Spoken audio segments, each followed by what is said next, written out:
Bonjour à toutes et à tous qui nous rejoignez cet après-midi pour cet atelier, le second de la journée sur l'Amérique latine. Donc nous, on va parler de la zone andine et principalement de la Colombie. Vous le verrez au travers des différents témoignages. Donc pour ma part, moi je suis Arthur Gouin, je suis responsable adjoint pour l'Amérique latine et les Caraïbes pour BPI France, basé au sein de notre bureau régional de Mexico, donc aux côtés de ma collègue Lana Ravel qui est intervenue précédemment. Et j'ai la chance aujourd'hui d'avoir à mes côtés trois intervenants de choix pour traiter ce sujet, donc de Colombie et zone andine, et donc quelles opportunités représente ce marché pour une entreprise, et principalement une entreprise française. Donc j'ai avec moi Camilo Martinez, qui est donc directeur France et Benelux pour ProColombia, que je laisserai se présenter plus en détail par la suite. Également donc Théo Drone, Project Latam Manager pour l'entreprise française Waga Energy. Et donc Inès Taki, donc Project and Export Finance Manager Amérique latine pour l'entreprise que vous connaissez bien, Alstom. Donc très rapidement, comme vous allez le voir, on va se focaliser aujourd'hui, malgré le titre de l'atelier, sur la Colombie. Mais je voulais quand même rappeler très rapidement le contexte, on va dire, économique et politique des autres pays de la zone andine qui vont moins être le cœur du sujet aujourd'hui, donc à savoir principalement le Pérou, l'Équateur et la Bolivie. On laissera volontairement de côté d'autres pays dans lesquels on a un petit peu moins de présence. Donc, très rapidement sur l'Équateur, comme vous avez pu le suivre, il y a eu donc quelques changements et quelques turbulences, on va dire, économiques et sécuritaires sur les derniers mois, avec l'arrivée au pouvoir, premièrement par intérim de Daniel Noboa, président en Équateur, donc, qui représentait l'un des plus jeunes présidents d'Amérique latine, puisqu'il arrive au pouvoir à 36 ans, il en a aujourd'hui 37, avec des effets qui commencent à se faire sentir sur l'Équateur. Hors le contexte sécuritaire, sur la partie économique, on voit qu'il jouait un petit peu d'une dynamique électorale avec un effet, ce qu'on appelle un effet Noboa. Il y a pas mal de réformes qui sont en train d'être mises en place sur l'Équateur. Donc un contexte, encore une fois, sécuritaire qui reste délicat, mais un contexte économique et des indicateurs, des fondamentaux macroéconomiques qui vont dans le bon sens et des prévisions de croissance plutôt bonnes. Donc un pays, l'Équateur, qui est aujourd'hui sous programme FMI et qui a on va dire, de belles espérances sur les mois à venir par rapport aux mois et aux années précédentes. Pour ce qui est du cas du Pérou, également quelques turbulences, comme vous avez pu le suivre, politiques sur les derniers mois, avec des fondamentaux macroéconomiques qui restent relativement solides. La monnaie péruvienne, le sol péruvien, reste l'une des monnaies, si ce n'est la monnaie la plus stable d'Amérique latine. Donc idem, on a un panorama politique qui n'est pas des plus calmes, mais des fondamentaux qui restent relativement bons, avec un secteur privé actif qui fonctionne plutôt bien. Et je laisserai également les intervenants compléter ce propos de manière plus détaillée si vous avez des éléments additionnels. Et concernant la Bolivie, ça nous paraissait également intéressant d'en parler. Pays qui, entre guillemets, si je puis dire, part de loin vu les récents événements. On a vu donc des élections il y a peu. Il y a un second tour dans les prochains mois, en octobre 2025, qui viendrait peut-être tourner le dos à 2 décennies de socialisme en Bolivie, avec des candidats plutôt orientés centre droit, qui viendraient mettre fin donc à entre guillemets, comme je le disais, 2 décennies de pouvoir du Movimiento al Socialismo, donc le mouvement masse. Donc voilà, donc pour commencer à entrer dans le sujet plus en détail et pour vous laisser la parole, chers intervenants, je me tourne vers toi, Camilo. Peux-tu très rapidement donc, te présenter et présenter ProColombia, votre action et votre rôle en lien en France, en Europe et en lien avec la Colombie, et également nous dresser un panorama économique, un profil économique de la Colombie aujourd'hui, quelles opportunités ça représente pour une entreprise qui s'y intéresse ou qui voudrait s'y implanter. Voilà, je te laisse la parole. Merci beaucoup, Arthur. Je me permets une présentation. Je vais partager avec vous quelques fondamentaux économiques du pays. Je pense que le cœur du sujet sera adresser les opportunités sectorielles par les connaisseurs des entreprises, nos amis de Alstom et Waga. Quelques éléments d'introduction. La Colombie est la 4e économie de la région, après l'Argentine. La Colombie, au niveau du PIB, c'est de la taille de Belgique. Et au niveau de la population, c'est de la taille de l'Espagne. Les prévisions de croissance, c'est une prévision modérée, on va dire entre 2 et 3% selon les sources. Et en général, c'était un pays au niveau économique stable. Depuis les années 70, la croissance a été environ de 4%, 5%. Aujourd'hui, après le Covid, on n'a pas eu cette fortune avoir une croissance de plus de 2 ou 3%. Mais en général, c'était assez stable. Et je vais faire ça. Donc, une particularité de Colombie, c'est que la capitale a une participation de 17% sur le PIB, mais pas plus que ça. Donc, on compte avec 5 villes qui ont plus d'1 million d'habitants. Donc, il y a des différentes opportunités au niveau de marché qui sont différentes à la capitale. Donc, c'est un pays qui est vraiment engagé avec la durabilité. On est engagé avec une réduction de 51% des émissions d'ici 2030, déforestation nette d'ici 2030, et on a aujourd'hui une déclaration de 30% du territoire comme zone protégée. Donc, bien sûr, on fait partie de l'accord de Paris, donc on espère une neutralité carbone d'ici 2050. Il y a pas mal de signes clairs sur cette volonté. C'était le premier pays de la région à développer une taxonomie verte. Et c'est le premier pays aussi de la région qui a intégré les objectifs de développement durable dans son plan national de développement. Je ne vais pas entrer dans ces... Mais par contre, oui.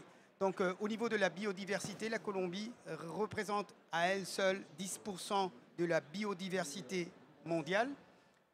Et il y a quand même un tissu d'entrepreneuriat assez intéressant avec plus de 4000 entreprises vertes.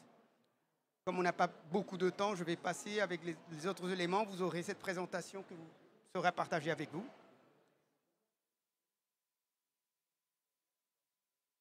Ah, c'est mieux. Après, c'est important de dire que la Colombie a des différents accords internationaux de type commercial, en incluant l'Union européenne. Donc, on a des accords commerciaux, on va dire, avec plus de 85% du PIB mondial. Et je pense que c'est aussi important à signaler qu'on compte avec des accords avec des accords aussi d'investissement. Et très important, des accords pour éviter la double taxation. Et un des pays avec lequel on a des accords, c'est avec la France. Donc, il y a un accord pour éviter la double taxation si on voulait avoir des business en Colombie. Donc, c'était ça les messages préliminaires sur la Colombie. Et bien sûr, finalement, on aura quelques instants pour des questions. Merci beaucoup. Merci beaucoup Camilo. Effectivement, donc chaque intervenant aura un temps de questions-réponses à la fin et également donc en bilatéral suite à l'atelier si le temps nous manque. Si vous voulez aller les voir de manière bilatérale, ce sera tout à fait possible. Je me tourne désormais vers toi Inès, sur une partie et un témoignage plus sectoriel concernant Alstom. Quelle est votre vision en tant que grand groupe français de la Colombie principalement, mais on va dire du territoire andin, et quels sont on va dire, les grands projets et la dynamique et la température du secteur on va dire, ferroviaire, si je puis dire, pour vous dans la région aujourd'hui? Merci Arthur. Tout d'abord, Alstom, pour introduire rapidement Alstom, Alstom est présent en Amérique latine depuis plus de 60 ans. Et sur la région andine, on a une présence significative, notamment en Colombie, sur des projets de signalisation, notamment la ligne 1 de Bogota, et des projets de fret au nord de la Colombie. On est également présent au Pérou, avec la fourniture de matériel roulant pour la ligne 1 du métro de Lima. Et en Équateur, on a du coup fourni une solution clé en main au sein d'un consortium français pour le tram de Cuenca. Quelques mots sur effectivement le secteur ferroviaire en général au Colombie, une brève introduction. Peut-être pour rapidement, de façon générale, ce qu'on constate en Colombie, c'est que le réseau ferroviaire existe, mais qu'il est sous-utilisé. Comme vous pouvez le voir sur une graphique à droite, seulement 5% des modes de transport sont consacrés justement au ferroviaire. Et ce ferroviaire est essentiellement du transport ferroviaire de fret, essentiellement pour l'exploitation minière agricole, et le transport ferroviaire de passagers est quasi inexistant ou très peu développé. Les principaux défis du transport ferroviaire de passagers en Colombie, c'est effectivement le manque d'investissement historique. L'État colombien investit très peu pour moderniser l'infrastructure, et en conséquence, il y a une vraie dépendance au transport routier, notamment au transport aérien. Comme l'a mentionné Camilo il y a quelques instants, cela va à contre-courant des objectifs de transition énergétique de la Colombie, qui a un vaste plan des engagements internationaux pour réduire les émissions de GES à l'horizon 2050. Et donc on sait que le transport routier et le transport aérien sont très émetteurs en GES. Donc effectivement, le transport ferroviaire est une alternative pérenne pour pouvoir justement permettre à la Colombie d'atteindre ses objectifs. L'autre principal défi, c'est les financements. Donc effectivement, traditionnellement, la Colombie s'est tournée plutôt vers les partenariats publics-privés pour financer les projets liés au ferroviaire. Le problème de ce type de financement, c'est qu'il est très peu efficace, très peu rentable pour justement les infrastructures ferroviaires en raison de la durée d'amortissement de la dette et aussi du fait qu'effectivement les recettes liées à l'utilisation du réseau ferroviaire sont très faibles et ne permettent pas de rendre ce financement rentable. Donc l'État colombien finit plus par s'endetter que pour financer ce type de projet plutôt que réellement générer une marge dessus. Et enfin, l'autre défi qu'on peut noter, c'est tout ce qui est lié à la continuité politique. Donc c'est des projets effectivement qui s'inscrivent dans la durée sur 30-50 ans. Et il suffit qu'il y ait un changement de mandat pour que effectivement le projet soit ralenti ou ne puisse jamais voir le jour. C'est le cas aussi de la coordination institutionnelle. Donc il y a beaucoup d'entités qui sont impliquées dans le financement, dans la mise en place des infrastructures ferroviaires, donc que ce soit le ministère des Transports, de l'Énergie, des Finances et aussi l'ANI, donc Agència Nacional de l'Infrastructura. Et ce type il y a un manque de vision stratégique de toutes ces institutions pour pouvoir réellement aboutir à une approche cohérente du secteur. Peut-être plus, pour vous dire que le panorama n'est pas forcément si noir et qu'il y a aussi des opportunités qui peuvent surgir de ce secteur dans le pays. Il y a une vraie impulsion politique déjà depuis l'élection de Gustavo Petro à la présidence, qui a mis en place un grand plan national de développement de plus de 350 milliards de pesos, qui va justement venir fournir les financements nécessaires pour moderniser les infrastructures ferroviaires dans le pays. Comme effectivement mentionné auparavant, l'objectif de réduction de 51% des émissions de GES à l'horizon 2050, dans le cadre de l'accord de Paris, c'est une responsabilité de l'État colombien auquel il souhaite se tenir. Et donc, par conséquent, on peut imaginer que les investissements pourront être portés par ce type d'engagement. Il y a également toute une logique, effectivement, pour l'État colombien d'intégration nationale et logistique, et régionale également, puisque effectivement, il y a ce grand projet de connexion des océans Atlantique et Pacifique, qui permettrait justement à la Colombie de rehausser son positionnement stratégique dans le commerce international, et ça pourrait même être une alternative au canal de Panama. Tout ce qui est également développement urbain et régional, donc pour désenclaver notamment la région, la périphérie, enfin les villes en périphérie de Bogota. Je pense particulièrement au projet Rijotram de Bogota del Norte, qui viendrait justement désenclaver ces petites villes et qui sont une priorité aujourd'hui de l'État colombien. Donc il y a des grands axes prioritaires qui ont été définis, notamment Tren del Pacífico, Dorada, Chiliguana, autant de projets qui sont des priorités pour l'État. Malgré toutes ces opportunités, je souhaitais juste souligner également qu'il y a beaucoup de défis qui sont liés à la concurrence chinoise. Donc on connaît la stratégie des entreprises chinoises partout, elle est bien connue, mais en Colombie c'est un peu particulier puisqu'il y a un vrai portage diplomatique. Il y a beaucoup d'accords entre la Colombie et la Chine, notamment de préfaisabilité de conseils liés au ferroviaire, et c'est une vraie menace pour les entreprises et notamment les entreprises françaises. Et ce qu'on note également, c'est que les entreprises viennent notamment participer à des projets avec un financement qui est adossé à des banques d'État chinoises. Et ces banques d'État chinoises, justement, facilitent la mise en place de PPP qui sont attractives pour le gouvernement colombien, même si on a vu qu'à long terme, elles ne l'étaient pas réellement, mais en tout cas, à première vue, qui sont attractives et qui viennent justement favoriser leur position dans le cadre d'appels d'offres. Voilà, je vais m'arrêter là. Merci. Si vous avez des questions, n'hésitez pas. Merci beaucoup Inès. Sans transition, Théo, sur une question similaire, d'un point de vue, donc un secteur qui est différent, le secteur de l'énergie, biogaz, biométhane, donc ce qui est propre à Waga Energy. Comment vous voyez-vous la Colombie aujourd'hui et la sous-région? Quels sont les grands projets et un petit peu l'analyse que vous faites en tant qu'énergéticien français? Merci Arthur. Moi, je vais me concentrer sur la Colombie. Je ne peux pas parler de la sous-région parce que Waga, aujourd'hui, on se concentre seulement sur la Colombie dans la région, ou en tout cas dans la zone andine. Si j'introduis Waga, parce que je pense que peut-être des gens ne connaissent pas Waga, me connaissent mieux Alstom. Nous, on est une entreprise française, un peu plus de 250 personnes. On est un leader international dans le biométhane. On produit du biométhane uniquement avec les décharges. Aujourd'hui, on est implanté dans 6 pays. Bientôt la Colombie, j'espère. Et donc, on fonctionne avec un business model un peu particulier qui est qu'on ne vend pas nos machines. On se développe dans les pays pour 15, 20, 25 ans, 30 ans. Donc quand on vise des pays, et j'en parlerai un petit peu après, c'est qu'on est persuadé des fondamentaux, parce que c'est pas comme si on pouvait juste céder notre technologie, puisqu'on a une technologie qui nous est propre, qui transforme le gaz de décharge en gaz renouvelable, qui permet d'injecter ce gaz dans le réseau. Et cette technologie, donc on ne la vend pas, on la développe dans des pays dans lesquels on a confiance dans les fondamentaux. Si je parle de ce qui nous a amené en Colombie et ce qui nous intéresse, ça a été beaucoup dit par Camilo. Donc nous, on est une entreprise qui se concentre sur le développement des énergies renouvelables et en plus sur la captation du méthane. Il faut savoir que le méthane, c'est 84 fois plus polluant que le CO2. Et le méthane, il est produit naturellement par les déchets, par la fraction organique des déchets. Et dans les décharges, il s'envole dans les airs et c'est une sacrée épine dans le pied pour le changement climatique.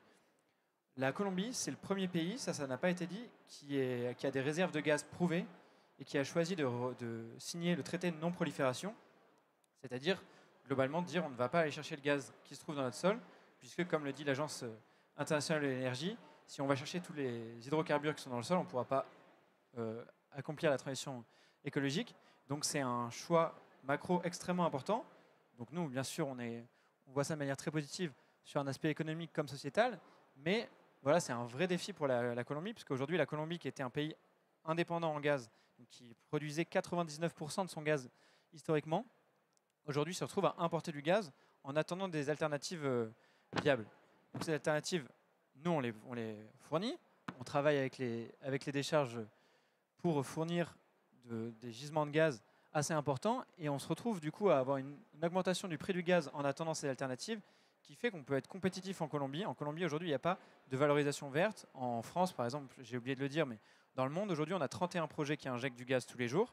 On a une vingtaine en développement, une grosse majorité aux États-Unis, mais également en Italie, en Espagne, au Canada. Et en Colombie, aujourd'hui, il n'y a pas de valorisation verte. En France, on a un prix pour le gaz et un prix pour les attributs environnementaux. Il n'y a pas ça en Colombie, mais pour autant, on se retrouve à être compétitif sur le prix du gaz importé notamment, avec des entreprises qui nous disent qu'on aimerait avoir du gaz plutôt local, si possible vert en plus, plutôt que se retrouver à importer du gaz avec les contextes géopolitiques qu'on connaît. Donc, la dynamique et les décisions économiques prises, elles ont amené vers une baisse des réserves en gaz, une augmentation du prix. Donc, pour nous, c'est des fondamentaux importants et ça veut dire aussi qu'ils sont prêts à prendre des risques assez importants pour accompagner la transition écologique dans le pays et dans le monde. Et ce qui a été dit également, c'est que nous, il y a plusieurs fondamentaux. Pour s'installer dans un pays, il faut qu'il y ait une valorisation verte ou un prix du gaz élevé. Il faut également qu'il y ait des zones denses dans le pays. Là, il y a 5 villes dans le pays qui ont plus d'1 million d'habitants, ce qui veut dire beaucoup de déchets, de grosses décharges, et donc pour nous, des potentiels avec des tailles de machines importantes, donc des économies d'échelle assez importantes, ce qui fait qu'on s'inscrit directement dans le marché. C'est le cas en Colombie, ce qui fait qu'on a un potentiel de production. Aujourd'hui, juste en parlant des décharges, il y a plusieurs manières de produire du biométhane, nous on ne fonctionne que dans les décharges, de 2% de la consommation nationale du gaz qui peut être remplacée dès demain. Et si on parle de l'atténuation des tonnes de CO2, donc comme j'ai dit, qui est en première partie liée à la collecte du biométhane du méthane dans ces décharges, et ensuite au remplacement d'un gaz fossile, c'est-à-dire on ne va pas utiliser du gaz naturel fossile, mais on va avoir du gaz renouvelable, on estime à 6 millions de tonnes de CO2 de potentiel via la production de biométhane. Et puisqu'on sait que c'est un sujet assez important pour l'État colombien et que c'est un sujet extrêmement important pour Waga Energy, nous, on se positionne avec bonheur sur ce marché. Merci beaucoup à tous les trois pour ces éclairages. Avant de passer aux questions-réponses, que je vois qu'il nous reste une dizaine de minutes, donc on a un petit peu de temps, est-ce que, je m'adresse à tous les trois, est-ce que vous, en tant qu'entreprise qui prospectez, donc, surtout dans le cas d'Alstom et Waga Energy, et ensuite dans le cas de ProColombia, mais en tant qu'entreprise qui prospectez ou êtes déjà implantée ou en passe d'être implantée en Colombie, quel on va dire, warning, bonne pratique, conseil vous donneriez à une entreprise ou à une personne qui veut s'y implanter ou qui regarde ce pays, sachant qu'effectivement, on l'a mentionné, il y a potentiellement une alternance politique avec des élections qui arrivent en mai prochain. Et de ton point de vue également, Camilo, voilà, un mot de la fin sur quels sont les grands atouts et quel conseil tu donnes de manière, on va dire, assez simple à l'assistance aujourd'hui. La première chose, c'est insister sur le fait qu'on a un accord d'éviter la double taxation France-Colombie. Ça, c'est une première chose. Et pour en profiter, c'est très important si à un moment donné, vous allez faire un investissement en Colombie, de l'enregistrer auprès de la Banque centrale de façon à que vous profitez de tous les avantages d'être considéré comme un investisseur international. Parce que si on fait des investissements en Colombie pas déclarés auprès de la Banque centrale, se considère un investissement, on va dire, c'est pas illégal, mais on ne profite pas d'être considéré comme un investisseur étranger. Donc normalement, on devrait passer par la Banque centrale, le déclarer. Il n'y a pas d'impôt sur ça, mais c'est juste de le déclarer à la Banque centrale. Et après, je pense que c'est très important aussi de penser à la Colombie. Il y a pas mal d'entreprises de taille moyenne, de taille petite, avec lesquelles vous pouvez faire des partenariats. Il y a un tissu quand même assez important d'entreprises en Colombie, donc il faut pas hésiter à faire des partenariats pour arriver au marché. Alors, moi, ce que je peux dire, c'est que nous, il y a, on va dire, 99% de feux verts pour aller en Colombie. Les 1% qui pourraient encore bloquer aujourd'hui, on est dans l'énergie, on est dans le gaz, donc c'est des secteurs hyper régulés. Donc il manque quelques petites évolutions réglementaires, etc. Nous, ce qui va aussi beaucoup impacter pour nous, c'est le risque de change, parce qu'on signe des contrats sur 15, 20, 25 ans. Et ce risque de change, il y a des éléments que BPI propose qui nous aident là-dessus notamment. Et une partie, le marché du gaz est en grosse partie dollarisé, donc ça nous aide beaucoup. Mais ce risque de change, pour nous, il est extrêmement important et il va potentiellement permettre, si on sait le sécuriser, de passer à l'étape d'un investissement et de s'implanter sur le long terme en Colombie. Oui, le conseil que effectivement, je pourrais donner, c'est qu'effectivement, vu qu'il y a, comme on l'a mentionné, beaucoup de concurrence internationale, ne pas hésiter à s'appuyer sur les dispositifs de la Team France Export, que ce soit Business France, BPI France, voire même parfois le partage diplomatique, ça peut être une bonne solution aussi, parce qu'il y a énormément de concurrence sur les marchés internationaux dans ce pays. Comme l'a dit Camilo, effectivement, il y a un grand tissu industriel local, donc n'hésitez pas à conclure des partenariats avec des PME ou même des grandes entreprises locales pour pouvoir vous implanter mieux sur la région et bénéficier peut-être de financements aussi locaux. Donc voilà, c'est principalement les conseils que je pourrais donner.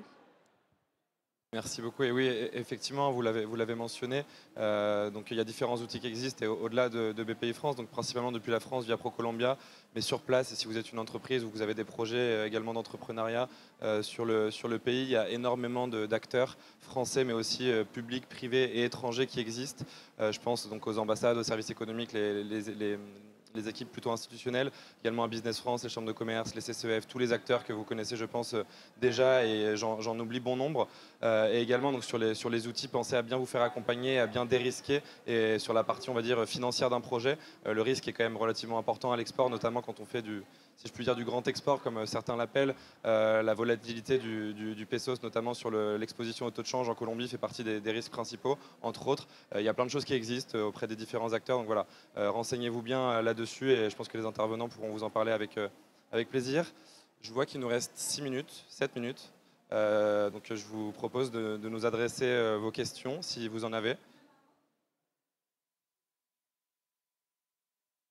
Merci. Une question pour Théo. Qui sont les clients des solutions Waga? Est-ce que c'est toujours le distributeur national de gaz? Est-ce que ça peut être des sociétés privées? Est-ce que ça peut être des agglomérations? Est-ce qu'il arrive que ce soit de gros projets d'urbanisme et des promoteurs privés qui pourraient dire « moi, ça m'intéresse pour un certain nombre d'unités » Voilà ma question. Qui est le client? Qui paye? Alors, je vais répondre en général et après je dirai pour la Colombie. En général, ça peut être à peu près tout le monde. Aux États-Unis, on vend du gaz à l'Université de Californie, par exemple. Exactement. Ça peut être pour son usage. En France, on a des accords qui sont publics. Notre plus gros client, c'est Engie, avec qui on a fait le plus gros projet de biométhane d'Europe qui se trouve dans la décharge de Clay-Souilly. En Colombie, c'est un peu différent parce qu'en fait, si on injecte dans le réseau, on est obligé de vendre au gestionnaire de réseau. Mais on peut avoir des clients privés si jamais on fait du gaz compressé. Nous, on préfère injecter parce qu'on travaille sur de très gros projets, donc on est sur des volumes de gaz extrêmement importants et on a une technologie qui injecte plus de 95% du temps. Donc si on fait du gaz compressé, ça veut dire faire venir des camions qui viennent charger le gaz et qui amènent du gaz compressé autre part. Donc déjà, c'est plus polluant, parce que ça veut dire des allers-retours de camions. Et en plus, en termes logistiques, c'est un peu plus complexe. On peut le faire si vraiment on a des gros clients, parce qu'encore une fois, nous, on travaille sur des usines qui sont assez importantes. On parle de gros volumes de gaz. dans le reste du monde, on le fait avec de gros clients. En Colombie, ce sera plutôt gestionnaire de réseau.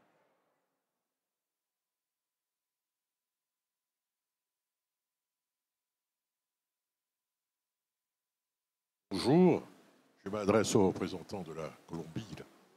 Quelles sont les opportunités? Moi, je suis dans une jeune entité voyage et puis voyage et logistique. Alors, on m'a dit, vous avez parlé d'opportunités. Quelles sont les opportunités présentes en Colombie? Vous m'entendez? Je m'exprime bien? Est-ce que je peux parler un peu fort? Vous avez capté le sens de mon message? Ça y est? Oui, je vous m'explique. Je suis dans les structures de voyage, donc je fais des packages, vol, circuit, hébergement. Et là, je voulais avoir des accords de partenariat. Vous allez parler des ouvertures en Colombie. Ça peut être intéressant. Donc je viendrai, si vous m'accordez quelques minutes, on va essayer d'un peu d'échanger, voir grosso modo qu'est-ce qu'il y a lieu de faire. J'ai aussi un volet logistique, parce que ça va ensemble, j'ai un département, donc c'est aussi un panel de tâches importantes. Moi, je suis axé vers l'international. Donc, comment vous pourrez m'apporter une solution? Bon, merci. Je vais commencer par la partie voyage. Si j'ai bien compris, c'est que vous avez des compagnies comme Tour Opérateur et DM6. Donc, au niveau, parler un peu du tourisme en Colombie, je pense que c'est une belle opportunité. Car il y a 5 ans, il y avait 4 moins de touristes internationaux en Colombie que qu'on a aujourd'hui. Et la tendance continue avec cette tendance positive. Janvier-juillet 2025, comparé à cette même période de l'année dernière, on a une croissance toujours de 10%. On va recevoir à peu près 7 millions de touristes cette année, touristes internationaux. Mais par rapport à la taille de l'économie et par rapport à la taille de la population, on est une population de 52 millions d'habitants. Donc il y a encore une place très importante de croissance. Et c'est le cas, on continue à croître et à croître. Parce que la Colombie venait d'une... Bon, il n'y avait pas beaucoup du tourisme dans le pays. Il y a pas mal de chaînes importantes qui sont déjà présentes, mais il y a pas mal d'opportunités dans toutes les villes qui sont entre 500 000 et 1 million d'habitants. Donc il y a beaucoup de place pour continuer à croître en Colombie au niveau du tourisme. L'autre secteur, c'était la logistique. Je pense que tous les pays, si vous avez présencié des présentations pays, normalement, tout le monde dit qu'on est stratégiquement localisé. Et c'est pas faux parce qu'on habite dans une planète qui est ronde. Donc on est tous à la moitié, au centre. Dans le cas de la Colombie, on est au centre des Amériques, nord-sud, exactement, avec le Panama. Mais aussi, on est au centre est-ouest, orient-occident. Et donc, pour tout ce qui est le transport, c'est très bien, sans avoir besoin de payer de temps en temps des frais assez importants au canal de Panama. Mais aussi, par exemple, le port de Carthagène a été considéré comme le meilleur et le plus moderne port de toutes les Caraïbes. Et ça continue à avoir ce même prix il y a 6 ans. Donc, au niveau de logistique, il y a pas mal d'opportunités. Mais il y a toujours de la place pour de nouveaux acteurs. Parce qu'on a 3 acteurs très grands, mais il y a toujours la place pour les moyens. Je me permettrai en complément effectivement sur l'aspect logistique. L'aéroport Eldorado de Bogota est le plus grand aéroport en fret de marchandises et de passagers d'Amérique latine devant Ciudad de México et Garullo à Sao Paulo.